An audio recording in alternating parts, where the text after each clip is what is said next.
आप सभी बालक एवं बालिकाओं का maths by Ankur sir channel पर हार्दिक स्वागत एवं अभिनंदन है। मैं अरुण शर्मा। जैसा कि आपको पूर्ववत ज्ञात ही है, बताया ही जा चुका है कि अब से आपकी हिंदी की कक्षाएं चलेंगी, तो विशेष रूप से आपको पूरे मन से बातों को समझना है। आप सभी का पुनः एक बार धन्यवाद और विशेष ध्यान से बातों को समझें, क्योंकि बेटा जो हिंदी भाषा है वो पढ़ने से ज़्यादा समझने की है। तो आइए प्रारंभ करते हैं। हिंदी भाषा।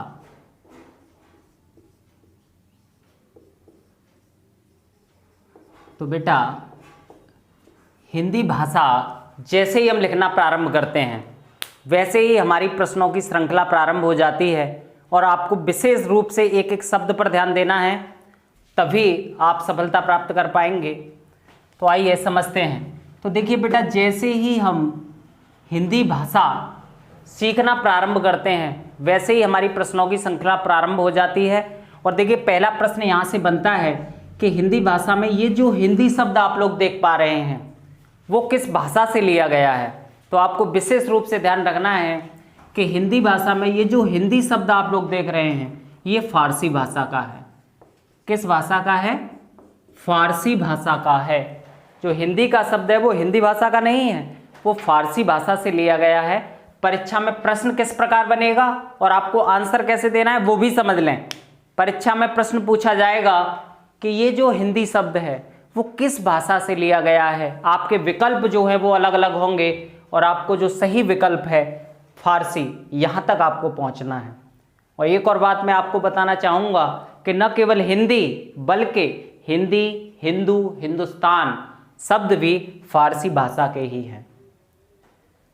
आइए समझते हैं कि ये पड़ोस में जो भाषा शब्द है ये कहाँ से आया और किस प्रकार इसकी उत्पत्ति हुई। तो ये जो भाषा शब्द है इसका उद्भव संस्कृत की भाष धातु से हुआ है। कहाँ से हुआ है? संस्कृत की भाष धातु से हुआ है, जिसका अर्थ है विचार प्रकट करना। विचार प्रकट करना, या हम दूसरे शब्दों में कह सकते हैं, परीक्षाओं में कभी कभी ऑप्शन में थोड़ा सा बदलाव आता है और छात्र वहां से भ्रमित हो जाते हैं। आपको भ्रमित नहीं होना है, आप पूरी तरह बात को समझें। दूसरे शब्दों में हम इसे कह सकते हैं वाणी व्यक्त करना। वाणी व्यक्त करना। परीक्षा में प्रश्न कैसे आएगा कि भाषा शब्द का उद्भव किस शब्द से हुआ है, तब आपको टिक करना है भाष। और ये भाष क्या है? ये संस्कृत में ये जो धातुएं होती हैं वहां से लिया गया है भाष। और धातु जिन्हें हम हिंदी में क्रिया के नाम से जानते हैं। तो कहने का अर्थ ये हुआ बेटा कि ये जो हमारा भाषा है ये संस्कृत की भाष धातु से लिया गया है, जिसका अर्थ होता है विचार प्रकट करना या वाणी व्यक्त करना। आइए थोड़ा सा आगे समझते हैं कि भाषा की परिभाषा क्या है। क्या होती है भाषा? किसे कहते हैं हम भाषा? तो बेटा जो बात हम आप लोगों से कह रहे हैं, आप मेरी बातें जिस माध्यम से समझ पा रहे हैं वही माध्यम जो है वो भाषा है। अगर हम सीधे अर्थों में बात करें तो भाषा वह साधन या माध्यम है जिससे हम अपने विचारों का, किसका? विचारों का आदान प्रदान करते हैं। आदान प्रदान करते हैं। तो आप समझ पा रहे होंगे कि भाषा क्या है। तो भाषा वह साधन या माध्यम है जिससे हम अपने विचारों का आदान प्रदान करते हैं। यानी कि विचारों का आदान प्रदान करना ही भाषा कहलाता है। आइए समझते हैं कि जो हमारी भाषा है उसका विकास क्रम कैसे है। अगर प्रश्न परीक्षा में ऐसे पूछा जाता है कि भाषा का विकास क्रम समझाइए, तो देखिए ये प्रश्न निश्चित रूप से आपको अगले जैसे ही ये जो प्रश्न आएंगे, यानी कि जो भी परीक्षा आप अगली देंगे उसमें ये प्रश्न आपको देखने के लिए मिलेगा कि भाषा का क्रम क्या होता है। तो आइए बात कर लेते हैं भाषा का विकास क्रम। तो इसके लिए हम शॉर्ट ट्रिक्स का इस्तेमाल करेंगे। देखिए जो भी मैं आपको हिंदी पढ़ाऊंगा वो व्याख्यात्मक भी होगी, यानी कि उसका हम विस्तार भी पढ़ेंगे, साथ ही साथ उसको हम शॉर्ट ट्रिक के माध्यम से भी पढ़ेंगे, जिससे आप बातों को अच्छी तरह समझ सकें और सही समय आने पर आप अपनी बात को पूरी तरह स्पष्ट कर सकें और परीक्षा में अच्छे अंक अर्जित कर सकें। तो देखिए भाषा का जो विकास क्रम होता है इसकी शॉर्ट ट्रिक होती है LSRW।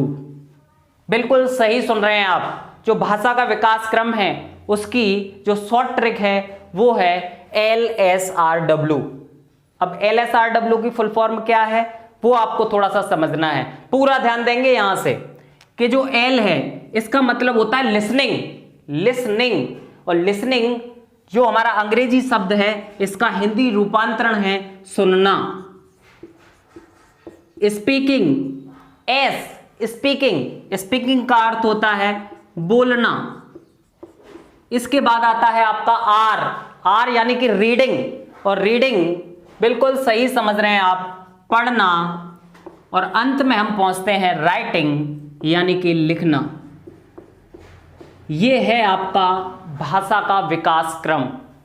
प्रश्न यहां से किसी भी तरह से घुमा फिरा के आपके सामने आएगा और आपको कैसे भी चक्कर में नहीं पड़ना है, आपको बात को पूरी तरह समझ लेना है कि भाषा का जो विकास क्रम है हमारा वो LSRW है, जिसकी फुल फॉर्म है लिसनिंग, स्पीकिंग,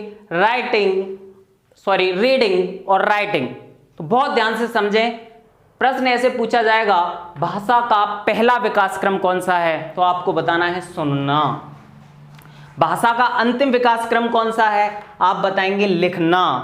और प्रश्न ये भी बन सकता है कि जो विकल्प हैं उनमें ये आगे पीछे आपको देखने के लिए मिल सकते हैं। मैं प्रश्न को बना रहा हूं आप लोगों के सामने, आप थोड़ा सा ध्यान से समझेंगे कि देखिए विकल्प कैसे बन सकते हैं और हमारा प्रश्न किस प्रकार से हमारे समक्ष आएगा।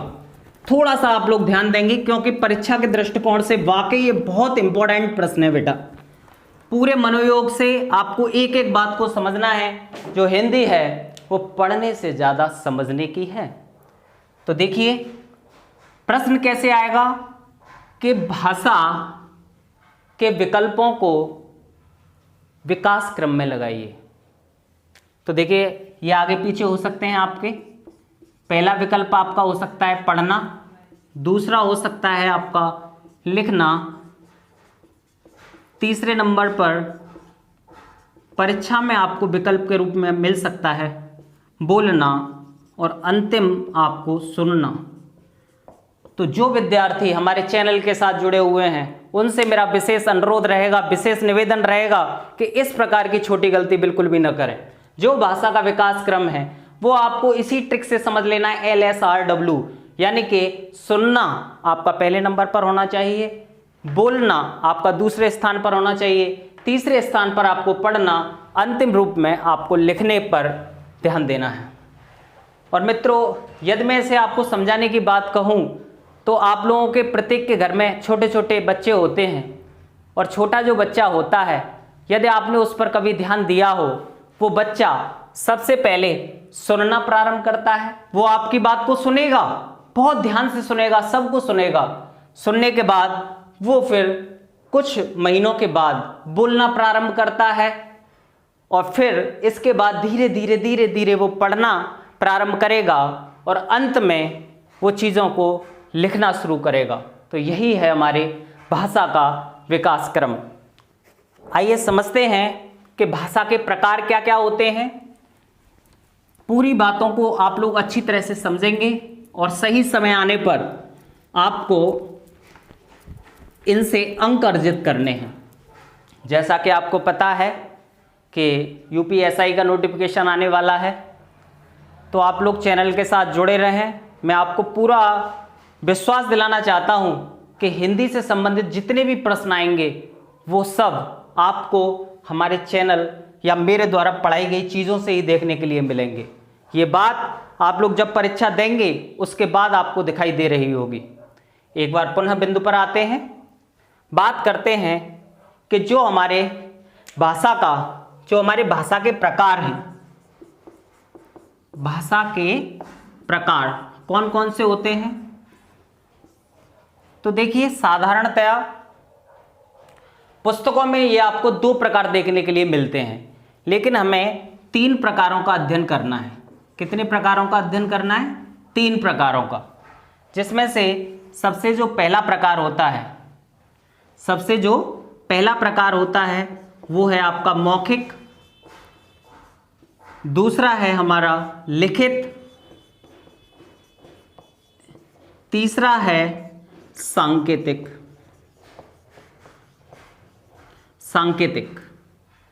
पुस्तकों में ये 2 प्रकार दिए हुए होते हैं, लेकिन हमारा कोई प्रश्न जो है वो रह न जाए, इसलिए हमें ये तीनों प्रकार ही अच्छी तरह समझने पड़ेंगे। अब बात करते हैं कि भाषा का ये जो पहला प्रकार आप लोग देख पा रहे हैं, मौखिक, वो क्या है। तो देखिए, जो मेरी आवाज़ आप लोगों तक पहुंच रही है ये भाषा का मौखिक प्रकार होता है। और जिन चीज़ों को अब मैं आपको ये साथ ही साथ लिख के भी दिखा रहा हूं, तो ये जो आप लिख करके आप लोग जो पढ़ रहे हैं तो वो हमारा लिखित प्रकार है।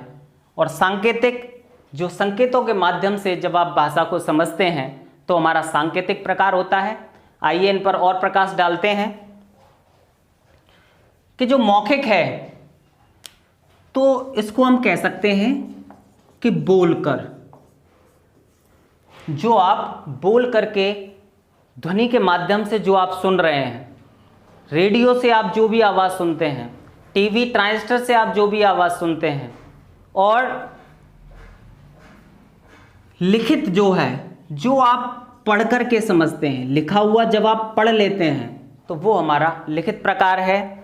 और सांकेतिक यानी कि जैसे हम कभी रोड पर जाते हैं तो ट्रैफिक पुलिस के जो कर्मचारी होते हैं वो संकेतों के माध्यम से हमें रोकते हैं, हमें जाने का संकेत देते हैं। तो आप समझ पा रहे होंगे ये जो प्रकार है हमारा सांकेतिक प्रकार होता है। आइए समझते हैं कि परीक्षा में कैसे प्रश्न इस पर बनता है। तो बेटा, परीक्षा में जो प्रश्न बनेगा वो बड़ा सटीक बनेगा, और परीक्षा में बनना ही बनना है यहाँ से प्रश्न, तो आपको विशेष ध्यान से यहाँ से समझना पड़ेगा। प्रश्न ऐसे बनेगा कि भाषा के प्रकारों में से सबसे कठिन प्रकार कौन सा है। प्रश्न एक बार पुनः सुने आप लोग कि भाषा के ये जो प्रकार हैं इनमें से सबसे ज़्यादा कठिन प्रकार कौन सा है।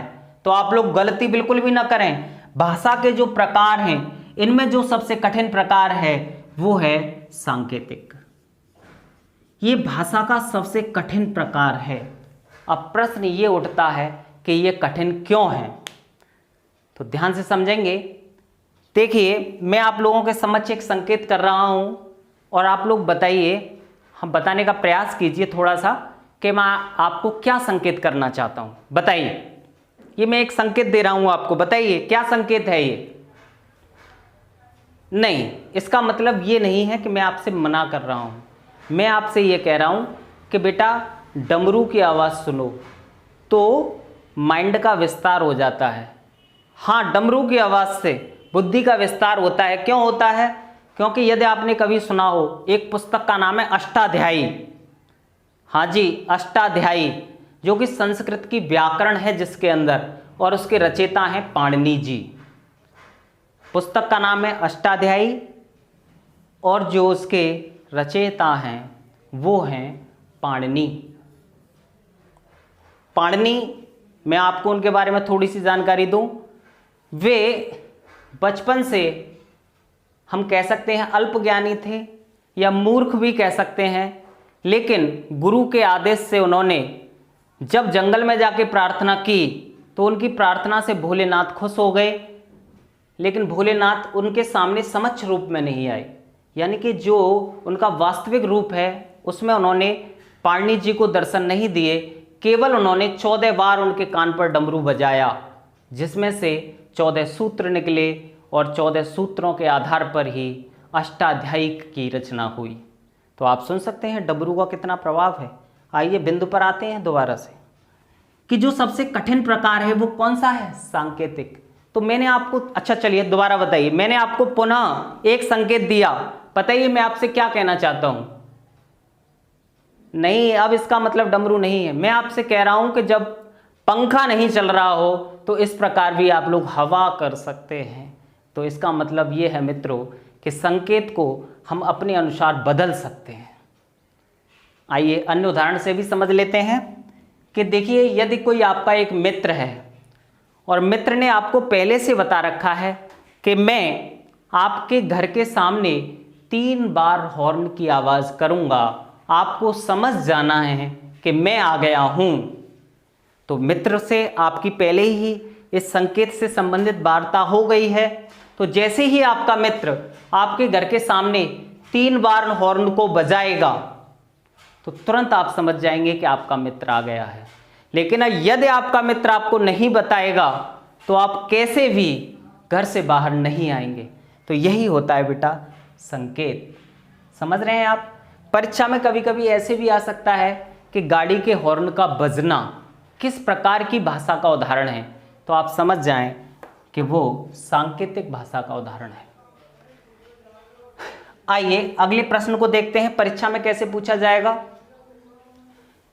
कि भाषा के प्रकारों में से बताइए कि सबसे ज्यादा आसान प्रकार कौन सा है, आसान या सरल। तो बिल्कुल आप बिना किसी देरी के इस ऑप्शन को चुन लेंगे। ये मौखिक जो है भाषा का सरल और सबसे ज्यादा आसान प्रकार होता है। अगर सबसे कठिन की बात करें तो सांकेतिक, सबसे सरल की बात करें या आसान की बात करें तो वो होगा हमारा मौखिक। और जो हमारा लिखित होता है ये न तो कठिन होता है, न कठिन होता है, न सरल होता है। मेरे विचार से आप मेरी बातों को पूरे मनोयोग से सुन रहे हैं, बड़े ध्यान से सुन रहे हैं, और मैं आपको विश्वास दिलाना चाहूँगा कि निश्चित रूप से अब सफलता का दरवाज़ा आप लोगों ने खटखटा दिया है। आपको सफलता मिलने से कोई नहीं रोक सकता है, लेकिन आपको पूरी तरह एक एक बात को समझना पड़ेगा। आइए थोड़ा सा आगे और चलते हैं। कभी कभी परीक्षा में पूछ लिया जाता है कि भाषा का स्वरूप बताइए, भाषा का स्वरूप कैसा होता है। भाषा का स्वरूप, भाषा का स्वरूप। तो देखिए थोड़ा सा हम इसके विकल्प बना लेते हैं जिससे आप समझ पाएं कि किस प्रकार से परीक्षा में प्रश्न आएगा और आपको कैसे उत्तर देना है। तो भाषा का जो स्वरूप है, प्रश्न दोबारा सुन लीजिए कैसे पूछा जाएगा कि भाषा के स्वरूप को चिन्हित कीजिए या पहचानिए। तो पहला ऑप्शन आया आपके सामने कठिन से सरल, दूसरा ऑप्शन आया आपके सामने सरल से कठिन, तीसरा विकल्प आया आपके सामने न सरल न कठिन, और अंतिम विकल्प के रूप में यहां लिखा हुआ है कि उपर्युक्त में से कोई नहीं। बताइए भाषा का स्वरूप किस प्रकार का है इसमें से, बताइए। तो देखिए भाषा का जो स्वरूप होता है, थोड़ा सा मैं आपको समझाना चाहूँगा कि भाषा का स्वरूप कैसा होता है। कोई भी भाषा है, मान लेते हैं हम उर्दू भाषा की बात कर रहे हैं, मैं आप लोगों से अभी कहूँ कि बेटा मैं आपको उर्दू में बोलने जा रहा हूँ, आप लोग लिख के दिखाइए, तो शायद आप लोग न लिख पाएँ। क्यों नहीं लिख पा रहे? क्योंकि अभी आपको उर्दू के बारे में कोई जानकारी नहीं है। लेकिन यदि आप लोगों को उर्दू भाषा की व्याकरण, उसकी वर्णमाला यदि समझा दी जाए तो फिर आप धीरे धीरे धीरे धीरे चीज़ों को लिखना प्रारंभ कर पाएंगे। मैं आप लोगों से कहूँ कि आपको पंजाबी भाषा लिखनी है, मैं आप लोगों से कहूँ कि आप लोगों को कोई अन्य भाषा लिखनी है, तो प्रारंभ में जो प्रत्येक भाषा होती है वो कठिन होती है। कैसी होती है? कठिन होती है। लेकिन जैसे जैसे धीरे धीरे धीरे धीरे धीरे धीरे हम जब उसे सीखना प्रारंभ कर देते हैं तो बालकों वो भाषा कैसी बन जाती है, आसान बन जाती है। बिल्कुल सही। तो इसका जो सही जवाब होगा वो होगा कठिन से सरल। जो भाषा का स्वरूप है वो कैसा है, कठिन से सरल। बिल्कुल सही। परीक्षा में अगर इस प्रकार का प्रश्न आता है तो आप बिल्कुल भी अपने मन को विचलित न करें, सही ऑप्शन पर पहुंचेंगे और सही ऑप्शन आपको पता है। आइए थोड़ा सा आगे की तरफ चलते हैं बिंदु को लेकर के। देखिए मैंने आपको पुनः एक बात और बताना चाह रहा हूं कि देखिए जब आप वीडियो देखा करें तो एक कॉपी और एक पेंसिल अपने पास अवश्य रखें।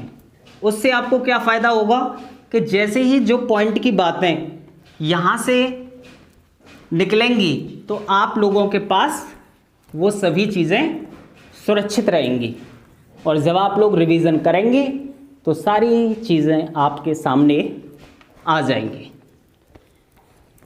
तो एक कॉपी एक पेंसिल अवश्य आप अपने पास रखें। तो देखा आप सभी ने कि किस प्रकार से हमने ये सीखा कि भाषा का जो हमारा स्वरूप है वो कैसा है। आपको ध्यान रखना है मित्रों। आइए अब समझते हैं कि भाषा का उद्भव कहाँ से हुआ है। भाषा का उद्भव या हम कह सकते हैं उत्पत्ति कहाँ से हुई है। तो जैसा कि आप सभी को पता है कि सभी भाषाओं की जो जननी भाषा है वो हमारी संस्कृत भाषा है। तो हिंदी भाषा का उद्भव या हम कह सकते हैं जन्म संस्कृत भाषा से ही हुआ है। संस्कृत भाषा सर्वे नाम भाषा नाम जननी, यानी कि सभी भाषाओं की जननी है कौन सी भाषा, संस्कृत भाषा। तो हमारी हिंदी भाषा का भी जन्म कहाँ से हुआ है, संस्कृत भाषा से हुआ है। हम ये सीख रहे हैं कि हमारी हिंदी भाषा का विकास कहाँ से हुआ है। तो सबसे पहले भाषा कौन सी थी हमारी, संस्कृत। फिर संस्कृत दो भागों में विभाजित हुई जिसमें से एक भाग था हमारा वैदिक संस्कृत और दूसरा था हमारा लौकिक संस्कृत। तो ये जो वैदिक संस्कृत थी हमारी, ये हमारे वेदों की भाषा है। किसकी भाषा है, वेदों की भाषा है। और ये जो हमारी लौकिक है ये उस समय के जो मनुष्य थे उनकी साधारण बोलचाल की भाषा थी। यहाँ पर हम समझ सकते हैं हमारे लौकिक भाषा में जो चीज़ें हैं उस समय नाटक लौकिक भाषा में हम लोगों को देखने के लिए मिल जाते थे। इसके अलावा हमारे जो रामायण है, महाभारत है, महाभारत आदि जो ग्रंथ थे वो लौकिक भाषा में लिखे हुए थे। और हमारी वैदिक भाषा में जो हमारे वेद हैं, तो आपको तो पता ही होगा कि सबसे प्राचीनतम वेद कौन सा है हमारा, बिल्कुल सही बता रहे हैं आप, कौन सा है, ऋग्वेद। तो ये हमारे जो वेद हैं वो इसी भाषा में लिखे गए हैं। तो ये भाषा जो है वो वैदिक भाषा है। लेकिन भाषा का जो स्वरूप होता है वो परिवर्तनशील होता है। भाषा धीरे धीरे परिवर्तित होती है। तो इस भाषा को जो समझना था वो बहुत कठिन था, इसीलिए जो लौकिक भाषा थी ये परिवर्तित हुई। तो लौकिक भाषा आगे चल कर के जो हमारी भाषा बनी, ये लौकिक भाषा से जो अगली भाषा आई वो थी हमारी पाली भाषा। पाली भाषा भी विघटित हुई और ये हमारी प्राकृत भाषा के रूप में विघटित हुई। प्राकृत भाषा से अपभ्रंश और अपभ्रंश के बारे में यदि मैं आपको थोड़ा सा बताना चाहूँ, अपभ्रंश जो है वो 7 भागों में विभाजित हैं। थोड़ा सा हम समझेंगे इस बात को। जो अपभ्रंश हैं ये हमारे 7 भागों में विभाजित हैं और 7 भागों के लिए हम अन्य एक वीडियो बना देंगे, ठीक है। थोड़ा सा हम यहाँ पर समझ ले रहे हैं क्योंकि यहाँ पर हम सामान्य परिचय ले रहे हैं। आगे मैं आपको बताऊंगा कि जो अपभ्रंश है वो 7 भागों में कैसे विभाजित हैं। अभी हम केवल इतना समझ रहे हैं कि हमारी जो हिंदी है उसकी उत्पत्ति अपभ्रंश के किस भाग से हुई? तो आपको ध्यान रखना है, अपभ्रंश में से एक अपभ्रंश है सौरसेनी अपभ्रंश। यहाँ से हमारे हिंदी का विकास हुआ है। तो आपको थोड़ा थोड़ा ध्यान रखना है कि सबसे पहले जो हमारी मूल भाषा थी संस्कृत, वो दो भागों में हुई, वैदिक और लौकिक। लौकिक का फिर परिवर्तन हुआ, हमारी पाली भाषा आई। पाली भाषा हम कह सकते हैं कि ये जो बौद्ध लोग थे उनकी भाषा थी। इसके बाद प्राकृत, ये जैनियों की भाषा थी। ये हमारा अपभ्रंश सौरसेनी। तो भाषा परिवर्तनशील है और धीरे धीरे परिवर्तित हुई और सौरसेनी अपभ्रंश से हमारी हिंदी की उत्पत्ति हुई। किसकी उत्पत्ति हुई? यहाँ से हिंदी की। यहाँ आप देख भी सकते हैं, आपकी स्क्रीन पर आपको दिखाया भी जा रहा है साथ में कि ये जो हमारी जो एक लाइन देखिए, आप संस्कृत की देख रहे होंगे। इसके बाद आप लोगों को दिख रहा होगा कि भाषा का प्राकृतिक स्वरूप कैसा होता है और फिर वो हिंदी में किस प्रकार से रूपांतरित हुई है। आप थोड़ा सा देख लें इधर भी। तो आइए थोड़ा सा आगे की तरफ हम चलते हैं। कभी कभी प्रश्न आपसे पूछ लिया जाता है कि हिंदी हमारी किस प्रकार की भाषा है। प्रश्न दोबारा से सुनेंगे कि हिंदी जो है वो हमारी किस प्रकार की भाषा है। तो हिंदी हमारी, विशेष ध्यान से आप लोग समझ लें इस बात को, हिंदी हमारी राष्ट्रभाषा नहीं है।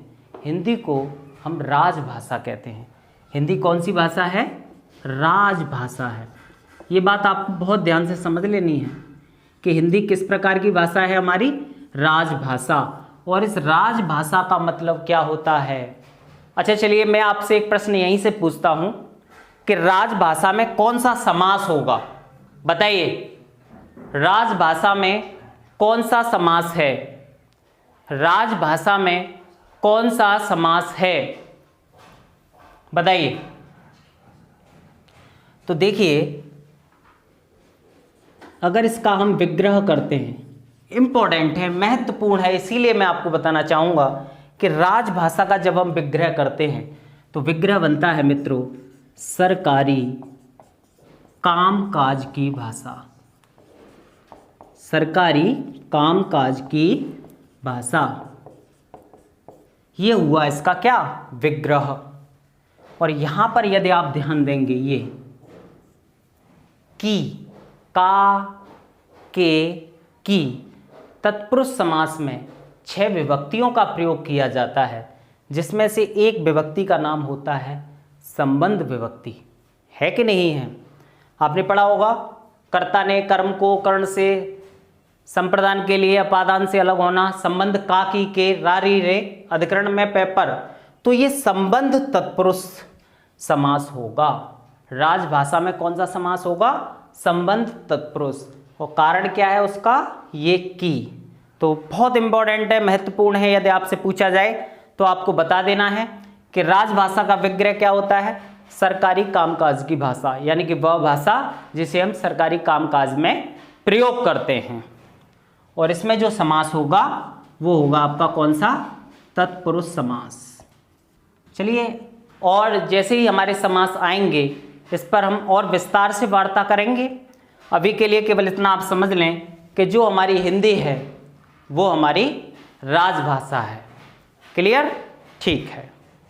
और इसमें जो समास होगा वो तत्पुरुष समास। चलिए, अब ये समास लिखी गया है तो थोड़ा सा एक प्रश्न और अंतर्मन से आत्मा की आवाज़ आ रही है कि आप मुझे बताइए कि ये जो तत्पुरुष है, तत्पुरुष शब्द में ही कौन सा समास है? ये बताइए आप। चलिए, आप मुझे कमेंट करके बताएंगे इस बात को कि तत्पुरुष शब्द में कौन सा समास है। और मुझे पूरी उम्मीद ही नहीं, विश्वास है कि आप इसका जवाब अवश्य लिखेंगे। चलिए थोड़ा सा आगे चलते हैं। हम आगे हमने काफ़ी पॉइंट्स अब तक देखे, जिसमें से सबसे पहले हमने हिंदी के बारे में सीखा कि हिंदी शब्द किस भाषा का शब्द है। इसके बाद हमने भाषा को सीखा कि जो भाषा है वो कहाँ से आई। फिर हमने भाषा के परिभाषा सीखी, विकास क्रम, भाषा के प्रकार और इसके बाद भाषा का स्वरूप, फिर उत्पत्ति। आइए अब हम समझते हैं कि व्याकरण क्या होता है, क्योंकि आपको सर ने बताया होगा, अंकुर सर ने, कि वर्णमाला चलनी थी और ये ज़्यादा बड़ा टॉपिक भी हो जाएगा हमारा। एक अलग से इसकी एक अच्छी सी वीडियो आपके सामने बनाएंगे कि जिसमें बोलियां कहाँ कहाँ से आती हैं, उपभाषा क्या होती है, और भी हम सामान्य जानकारी उसमें आपको दे देंगे। आइए समझते हैं कि व्याकरण क्या होता है। व्याकरण क्या होता है और भाषा में इसकी आवश्यकता क्यों होती है। तो बेटा व्याकरण जो है हमें किसी भी भाषा के शुद्ध रूप का ज्ञान कराता है। अब शुद्ध रूप क्या है कि भाषा को किस प्रकार से हम लिखें, किस प्रकार से उसे पढ़ना चाहिए, किस प्रकार से उस भाषा का उच्चारण होगा, इस सब तथ्यों का ज्ञान हमें कौन कराता है? व्याकरण। और हाँ, ये बात आप अवश्य ध्यान रखें कि ये जो हमारा व्याकरण शब्द है, यहीं से हमारी प्रश्नों की श्रृंखला प्रारंभ होती है। बहुत ही महत्वपूर्ण शब्द व्याकरण। प्रश्न पूछा जाता है कि व्याकरण शब्द में कौन कौन से उपसर्ग होते हैं, पूछा गया प्रश्न है परीक्षा का, और फिर तैयार है आने के लिए। तो आपको ध्यान रखना है कि ये जो व्याकरण शब्द है वो वे, धन आ, धन करण, इनसे मिलकर के बना है। और व्याकरण शब्द में एक नहीं दो दो उपसर्ग हैं, जिसमें से पहला उपसर्ग है हमारा वे, दूसरा है हमारा आ, और ये क्या है बताइए? ये है हमारा मूल शब्द। पूछा जा सकता है परीक्षा में, ऐसे पूछा जाएगा कि बताइए व्याकरण शब्द में कितने उपसर्ग होते हैं। हम बताएंगे 2 उपसर्ग होते हैं। कौन कौन से होते हैं? हम बताएंगे वे और आ। और व्याकरण शब्द में जो मूल शब्द है वो हमारा कौन सा है? करण। आइए थोड़ा सा आगे चलते हैं। ये उपसर्ग और प्रत्यय जो हैं मैं आपको अन्य एक स्पेशल वीडियो में आगे बनाएंगे, उसमें हम उपसर्ग प्रत्यय क्या है इन पर विस्तार से और वार्ता करेंगे। अभी हम बात कर लेते हैं व्याकरण क्या होता है। प्रश्न परीक्षा में कभी कभी पूछा जा सकता है कि व्याकरण के कितने अंग होते हैं या कितने भेद होते हैं। व्याकरण के अंग या भेद तो पुस्तकों में बहुत कुछ लिखा हुआ है, लेकिन हम सामान्य रूप से यदि कहें, पूरी व्याकरण में 3 चीज़ें आप लोगों को पढ़नी है। पूरी व्याकरण इन 3 चीज़ों के ऊपर ही निर्भर है। पहली जो है हमारी वर्ण, पहला भाग जो है वो हमारा क्या है? वर्ण। दूसरा भाग है हमारा क्या? शब्द। और तीसरा और अंतिम, बिल्कुल सही समझ रहे हैं आप, वाक्य। ये व्याकरण के अंग होते हैं। पूरी व्याकरण इन्हीं में समाहित है। अब देखिए यहां से प्रश्नों की श्रृंखला प्रारंभ होती है मित्रों। आपसे सबसे जो पहला भाग है वर्ण। वर्ण क्या होता है? अगर कोई पूछता है या परीक्षा में ही पूछ ले कि वर्ण क्या है, वर्ण क्या है, तो देखिए बेटा, और यह प्रश्न ये पूछा जाए कि वर्ण का निर्माण कहाँ से होता है, तो ये हमें ध्यान रखना है कि वो वर्ण जो बनते हैं वो ध्वनि से बनते हैं। अब ध्वनि क्या है? जो हम बोल रहे हैं, जो ये आवाज़ आप लोग सुन रहे हैं, ये ध्वनि है। और ध्वनि को जिस माध्यम से हम लिखते हैं या ध्वनि को जिन चिन्हों के द्वारा हम प्रदर्शित करते हैं, वही बेटा हमारे क्या कहलाते हैं? वर्ण कहलाते हैं। तो समझ लें, इन वर्ण का दूसरा एक नाम और है, वो भी मैं लिख देता हूं, वर्ण या ध्वनि चिन्ह। कौन से चिन्ह? ध्वनि चिन्ह।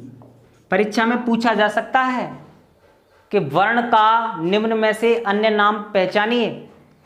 तो ध्यान रखना मित्रों, ध्वनि चिन्ह यानी कि ध्वनि को प्रदर्शित करने के लिए हम जो चिन्हों का प्रयोग करते हैं, ठीक सही समझ रहे हैं आप, उसी को हम वर्ण कहते हैं।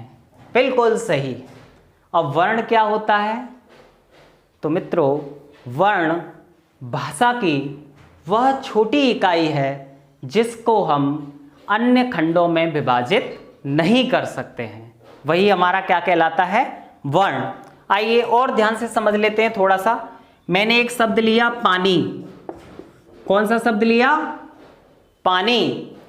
और पानी शब्द को जब हम पढ़ते हैं तो दो ध्वनियां इसमें आपको सुनाई देती हैं, पा और नी। बताइए सुनाई दे रही है कि नहीं दे रही है? पा और नी। और यदि हम इसको खंडों में विभाजित करें, किस में विभाजित करें? खंडों में। तो 4 खंडों में विभाजित होता है, प धन आ धन न और ये आपकी ई। 4 खंडों में विभाजित हुआ। तो बेटा ये जो 4 खंड आप लोग देख पा रहे हैं, यही खंड जो हैं हमारे वर्ण कहलाते हैं। और अब आप मुझे बताइए, क्या आप इस प को और खंडित कर सकते हैं और भागों में बांट सकते हैं? नहीं बांट सकते। तो बिल्कुल सही समझ रहे हैं आप। वर्ण भाषा की वह इकाई होती है जिसको हम और खंडों में विभाजित नहीं कर सकते हैं। तो आप लोगों ने वर्ण के बारे में समझा। थोड़ी सी बात हम शब्द के बारे में और समझ लेते हैं। हालांकि इसके बाद जो वीडियो और आएगी, हम और भी इनके बारे में, इसी के बारे में और विस्तार से बात करेंगे, जो कि आप पार्ट 2 के रूप में देखेंगे। तो यहां समझ लेते हैं शब्द क्या होता है। थोड़ा थोड़ा तो हमें जानकारी होनी चाहिए। तो बेटा शब्द क्या होता है? तो सार्थक वर्णों के मेल को शब्द कहते हैं। ये भी बहुत इंपॉर्टेंट बात है, पूछा जा सकता है आप लोगों से। कभी कभी पूछा जा सकता है कि शब्द की परिभाषा निम्न में से कौन सी सही है। तो मैं 2 उसमें से विकल्प लेता हूं, जिससे कि वहीं से हमारी बात क्लियर हो जाएगी। तो बेटा एक चीज तो होती है सार्थक वर्णों का मेल। किसका मेल? सार्थक वर्णों का मेल। या दूसरी बात कहें, वर्णों का सार्थक मेल। ये 2 चीजें हमें भ्रमित करती हैं। बाकी विकल्प तो आप देखते ही हटा देते हैं, लेकिन इन दोनों विकल्पों पर आकर के हमें कंफ्यूजन उत्पन्न होता है कि आखिर शब्द की जो परिभाषा है वो इन दोनों विकल्पों में से कौन सी सही है। तो आइए कंफ्यूजन खत्म करते हैं। पहला जो ऑप्शन लिखा हुआ है वो ये है सार्थक वर्णों का मेल, और दूसरा है वर्णों का सार्थक मेल। बताइए इसका जो सही आंसर है वो क्या है? प्रश्न को एक बार आप पुनः सुन सकते हैं कि शब्द की जो परिभाषा है वो इन विकल्पों में से कौन सी है। तो देखिए पहला विकल्प है सार्थक वर्णों का मेल और दूसरा विकल्प है वर्णों का सार्थक मेल। तो आप भ्रमित न हो, आप लोगों को जो सही ऑप्शन चुनना है वो है वर्णों का सार्थक मेल। आइए थोड़ा सा समझ लेते हैं इसे कि देखिए बेटा, जैसे कि हमारा ये वर्ण है क, ये क्या है ल और ये क्या है म। इन वर्णों को जब हमने मिलाया तो एक सार्थक शब्द बना जिसका कोई मतलब होता है कलम। आप समझते हैं कलम की कितनी ताकत होती है। और यदि मैं इसी को ऐसे लिख देता ल क म, तो देखिए बेटा ये सार्थक, ये मैंने बनाया ल क म, तो ये जो शब्द बना लकम, ये वर्णों का सार्थक मेल नहीं हुआ, क्योंकि जब हमने वर्णों को मिलाया तो कोई अर्थ नहीं निकल पा रहा है।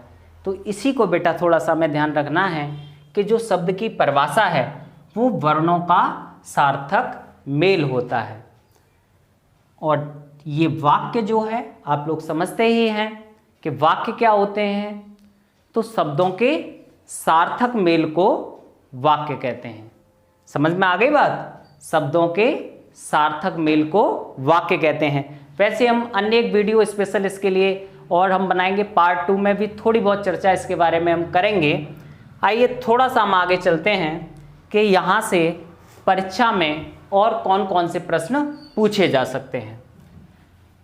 तो आइए बेटा थोड़ा सा ध्यान हम देते हैं इस चीज़ पर। देखिए प्रश्न, चलिए मैं आप लोगों से एक प्रश्न पूछता हूँ, परीक्षा में आया हुआ प्रश्न है और मुझे पूर्ण विश्वास है आप सभी पर कि आप बिल्कुल सही बताएंगे। देखते हैं आपका आंसर क्या होता है। तो प्रश्न मेरा ये है कि लिखित भाषा की सबसे छोटी इकाई कौन सी है? प्रश्न पुनः सुनेंगे। लिखित भाषा की सबसे छोटी इकाई बताइए। चलिए मैं आपको विकल्प दिए देता हूं। विकल्प है हमारा वर्ण, दूसरा विकल्प है ध्वनि, तीसरा विकल्प है हमारा शब्द और चौथा विकल्प वही पुराना उपर्युक्त में से कोई नहीं। बताइए आप लोग जो अपना आंसर है उसे बताइए। तो देखिए आप लोगों के मन में विचार आ रहा होगा, बहुत से विद्यार्थियों ने इसका आंसर ध्वनि लगाया होगा, जो कि बेटा पूरी तरह गलत है। तो आपको ध्यान से समझना है प्रश्न क्या पूछा जा रहा है। लिखित भाषा की सबसे छोटी इकाई कौन सी है? तो जब हम लिखते हैं बेटा भाषा को, तो लिखने के लिए हमें ज़रूरत किसकी पड़ती है? वर्ण की पड़ती है। बिना वर्णों के तो हम लिख नहीं सकते भाषा को। इसीलिए जब भी एग्जामिनर आपसे प्रश्न पूछे कि लिखित भाषा की सबसे छोटी इकाई बताइए, तो आपको जो जवाब देना है वो होगा आपका वर्ण। हाँ, ध्वनि जवाब आपका तब रहेगा। आइए एक प्रश्नों की श्रृंखला ही बना लेते हैं जिससे आप लोग किसी भी प्रकार के डाउट में न रहें। आइए इनसे संबंधित सभी प्रश्न ही बना लेते हैं। चलिए इसे थोड़ा सा मैं यहाँ से हटा देता हूँ जिससे आप सारी चीज़ों को स्पष्ट रूप से देख पाएं।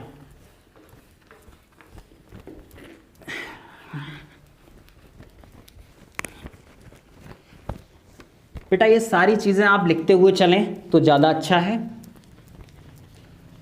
क्योंकि आगे जब आप रिवीजन करें तो आपको ये सभी चीज़ें व्यवस्थित रूप में मिल जाएं।